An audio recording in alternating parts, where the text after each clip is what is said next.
Bushubile iANC ilahlekelwe ngumasipala waseMkhondo noma nje beyinethi ihlawulo letinyani kanzi inhlangano neDA yalile kuba ingcenye yalolu khetho. Spesihle Mkhomazi weEFF ungusodolobha kanzima losidlamini uthethe isikhundla sekuba ngusomlomo.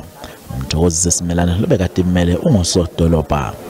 Ekumele sikwenze ukuthi umphakathi uyayidinga iservice delivery.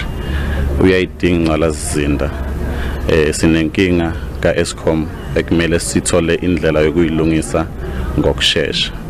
Emakhaya badinga izindlu, badinga imigwaqo engeke esimene esikahle la Mkhondo. Laba abacokiwe bathole kusekwa kunhlangano yeEFF kanti iANC idumele ngaloko.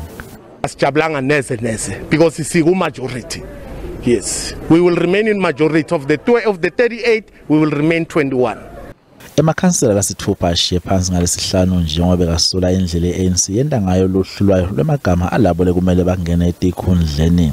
Lenhlangano ithi lamakhansela lasithupha sekahocisile tincwadi tawo tekushiya phansi. Sizobuyela emuva siyobukisisa ukuthi ikuphi lokuzomela siwenze kuya phambili. Lo sodolobha lomusha ufuna ukuthi lusha lube ingcenye kutekulima kanye nasetimayini.